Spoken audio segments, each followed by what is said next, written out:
August 19, 1981, over the shimmering blue waters of the Gulf of Sidra. The sky was about to become a stage for one of the Cold War's most dramatic aerial encounters. On one side, the pride of the U.S. Navy, two F-14 Tomcats from the aircraft carrier USS Nimitz. On the other, two Libyan Sukhoi Su-22 fighter bombers. This wasn't a movie scene.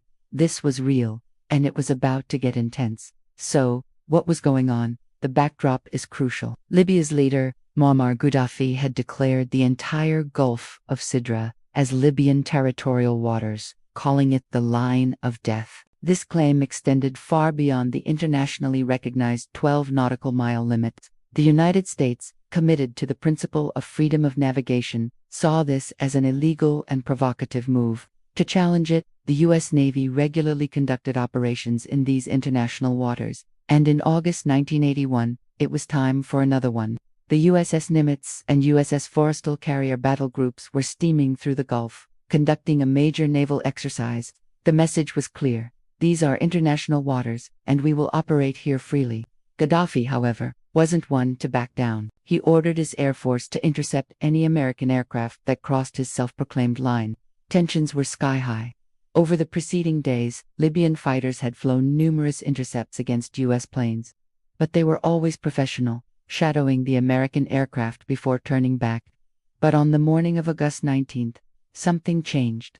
Our story focuses on two F-14 Tomcats from Fighter Squadron 41, the Black Aces, flying off the USS Nimitz. The lead aircraft, Calcine Fast Eagle 102, was piloted by Commander Hank Kleeman with his radar intercept officer, Lieutenant Dave Venlet. Their wingman, Fast Eagle 17, was flown by Lieutenant Larry Muczynski and his RIO, Lieutenant Junior Grade Jim Anderson. They were on a routine combat air patrol, or CAP, their mission to protect the carrier group from any potential airborne threats.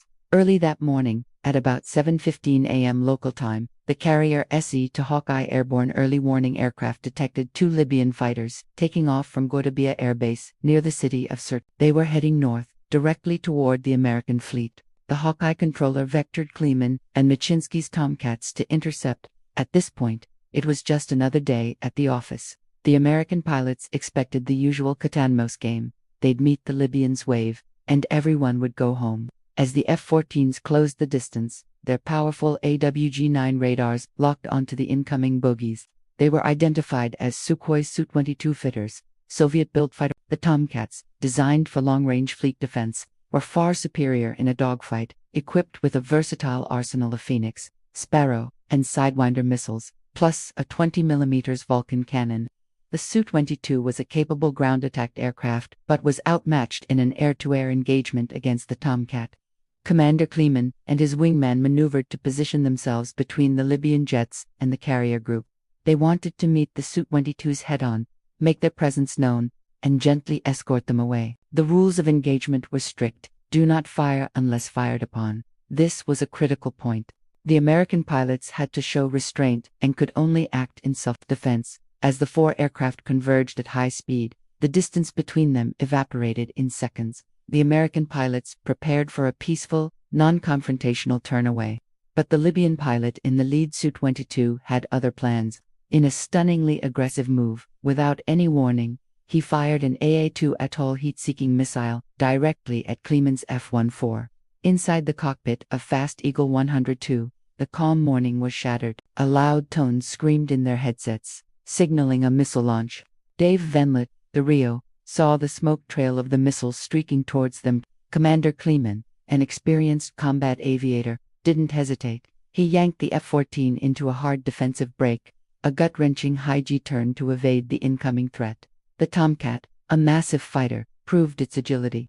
The Atoll missile, unable to cope with the sharp turn, flew past them and exploded harmlessly in the empty sky. The moment that missile was fired, everything changed. This was no longer an intercept. This was combat. The strict rules of engagement were now met. They had been fired upon. Commander Kleeman's voice came over the radio, clear and concise. "Okay, we're engaging." He and Muczynski had been given the green light. The hunter had become the hunted. The two Tomcats immediately split formation. This is a classic tactic called a pincer or bracket, designed to trap the enemy between them. While Kleeman in the lead F-14 was evading the missile, his wingman Larry Muczynski in Fast Eagle 107 was perfectly positioned. He saw the lead Su-22 break away after firing its missile, and he rolled in behind it, looking for a clean shot. Muczynski called out, "I've got him, I've got him." He quickly achieved a missile lock with an AIM-9L Sidewinder. The L model was a significant upgrade. It was an elastic missile, meaning it could lock onto a target from any angle, not just from behind, chasing its engine heat. He squeezed the trigger. "Fox 2, he called, signaling the launch of a heat-seeking missile. The Sidewinder shot off the rail. Its infrared seeker locked firmly onto the Su-22. It tracked perfectly. A few seconds later, the missile struck the tailpipe of the Libyan jet. There was a bright flash, and the Su-22 began to trail smoke, its flight becoming erratic. The Libyan pilot ejected, and a parachute was seen blooming against the blue sky. One down. Meanwhile, Commander Kleeman had completed his defensive turn and was now He spotted the second Su-22, which had flown past him during the initial merge. The Libyan pilot seemed confused, possibly not even realizing his wingman had just been shot down. Kleeman maneuvered his Tomcat skillfully, pulling in behind the second fitter. Just as Muczynski had done moments before, Kleeman acquired a lock with the Sidewinder. He was in a perfect firing position. "I'm going for the second one," he reported. He fired. Fox 2. The AIM-9L streaked towards its target. But this time, something strange happened. The missile came off the rail, but failed to track properly, and veered off. A missile malfunction at a critical moment. Kleeman didn't miss a beat. Without hesitation, he switched to his second Sidewinder and fired again. This one worked perfectly. It flew straight and true, slamming into the second Su-22. The aircraft burst into a fireball and disintegrated, tumbling out of the sky towards the water below. It's unclear if the second pilot managed to eject. The entire engagement, from the first missile launch by the Libyans to the destruction of the second Su-22, had lasted less than 60 seconds. It was a stunning display of skill, training, and the superior capability of the F-14 Tomcat.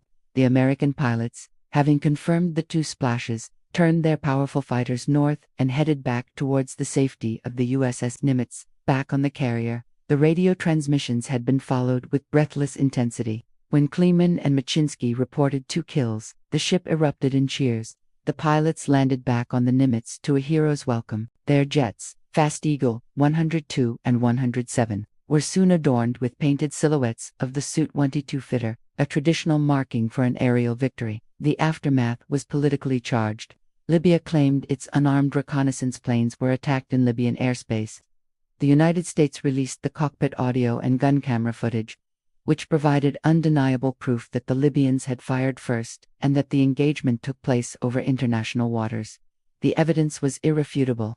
It was a clear-cut case of self-defense and a major public relations victory for the Reagan administration. The 1981 Gulf of Sidra incident became a legendary moment in modern naval aviation. It was the first time the F-14 Tomcat had been tested in combat, and it passed with flying colors. It validated the aircraft's design, the pilot's extensive training, and the Navy's doctrine of freedom of navigation. For the pilots Kleeman, Venlet, Muczynski, and Anderson, it was a day they would never forget, a moment when their years of training were put to the ultimate test, and they emerged victorious. This brief, violent clash over the Mediterranean served as a powerful reminder of how quickly Cold War tensions could ignite into open conflict. It was a story of professionalism, superior technology, and pilots keeping their cool under fire. The F-14 Tomcat would go on to have a long and storied career, but it was on this August morning that it truly earned its reputation as one of the most formidable fighters ever to take to the skies. Thanks for watching. If you enjoyed this deep dive into aviation history, be sure to hit that like button, subscribe, and ring the bell so you don't miss our next video. Let us know in the comments what other historical events you'd like to see covered. See you next time.